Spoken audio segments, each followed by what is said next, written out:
Assalamualaikum warahmatullahi wabarakatuh. Perkenalkan, nama saya Nuris Fadila dari Prodi Hukum Tata Negara.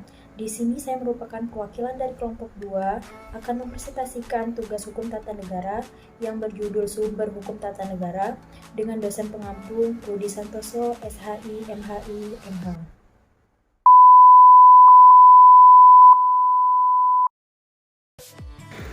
Jadi yang pertama yaitu memahami istilah sumber hukum. Nah, dasar hukum atau landasan hukum adalah legal basis atau legal ground, yaitu norma hukum yang mendasari suatu tindakan atau perbuatan hukum. Sedangkan perkataan sumber hukum lebih menunjuk kepada pengertian tempat dari mana asal muasal suatu nilai atau norma tertentu berasal. Nah, untuk sumber hukum sendiri sudah diatur dalam pasal 1 Ketetapan MPR nomor 3 tahun 2000. Jadi, sumber hukum sendiri terbagi menjadi beberapa macam. Yang pertama yaitu sumber hukum material. Adapun bagian dari sumber hukum material, yang pertama yaitu sumber hukum dalam arti sejarah. Nah, sumber hukum dalam arti sejarah merujuk pada sumber pengenalan hukum, yakni semua tulisan, dokumen, inskripsi, dan sebagainya. Yang kedua, sumber hukum dalam arti sosiologis. Faktor-faktor yang menyebabkan hukum benar-benar berlaku. Jadi faktor-faktor tersebut adalah fakta-fakta dan keadaan-keadaan yang menjadi tuntunan sosial untuk menciptakan hukum. Yang ketiga yaitu sumber hukum dalam arti filsafat.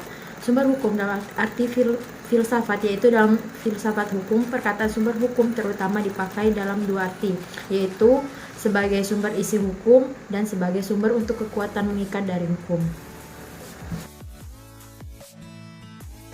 Selanjutnya yaitu sumber hukum formil. Sumber hukum formil adalah sumber hukum yang dikenal dalam bentuknya. Karena bentuknya itulah, sumber hukum formil diketahui dan ditaati sehingga hukum berlaku umum. Sumber-sumber hukum formil meliputi yang pertama undang-undang.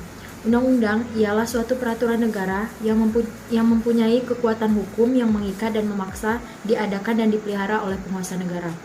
Yang kedua yaitu kebiasaan. Kebiasaan adalah perbuatan manusia yang tetap dilakukan berulang-ulang.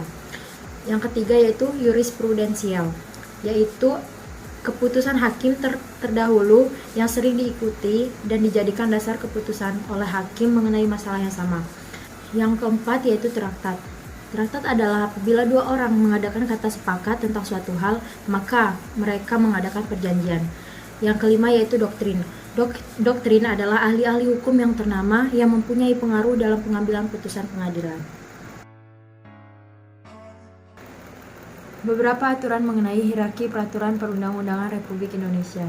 Yang pertama, hierarki menurut TAP MPRS nomor 20 tahun 1966. Hierarki peraturan perundang-undangan menurut TAP MPRS nomor 20 tahun 1966 sebagai berikut. Yang pertama, Undang-Undang Dasar tahun 1945. Yang kedua, Ketetapan MPRS atau MPR.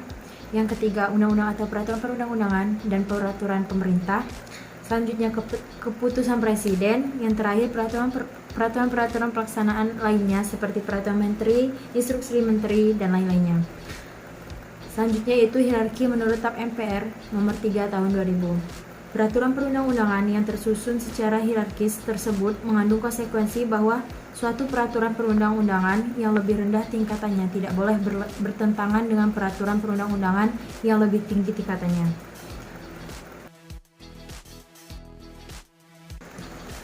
Selanjutnya yaitu hierarki menurut Undang-Undang Nomor 10 Tahun 2004. Pada tanggal 24 Mei 2004, DPR dan pemerintah telah menyetujui rancangan undang-undang tentang pembentukan peraturan perundang-undangan menjadi Undang-Undang Nomor 10 Tahun 2004. Undang-undang ini menegaskan bahwa Pancasila merupakan sumber dari segala sumber hukum negara. Hierarki menurut Undang-Undang Nomor 10 Tahun 2004 sebagai berikut. Yang pertama, Undang-Undang Dasar Negara Republik Indonesia tahun 1945. Yang kedua, undang-undang atau peraturan perundang-undangan. Yang ketiga, peraturan pemerintah dan peraturan presiden. Yang terakhir, peraturan daerah. Selanjutnya yaitu hierarki menurut Undang-Undang Nomor 12 Tahun 2011. Peraturan perundang-undangan sebagaimana diatur dalam Undang-Undang Nomor 12 Tahun 2011 tentang pembentukan peraturan perundang-undangan Nomor 12 Tahun 2011. Pasal 7 ayat 1 Undang-Undang Nomor 12 Tahun 2011 menyebutkan mengenai jenis dan hierarki peraturan perundang-undangan di Indonesia, yaitu yang pertama, Undang-Undang Dasar Negara Republik Indonesia tahun 1945. Yang kedua, Ketetapan Majelis Permusyawaratan Rakyat. Yang ketiga, Undang-Undang atau Peraturan Pemerintah pengganti Undang-Undang. Selanjutnya itu peraturan pemerintah, peraturan presiden, peraturan daerah provinsi, dan yang terakhir peraturan daerah kabupaten atau kota.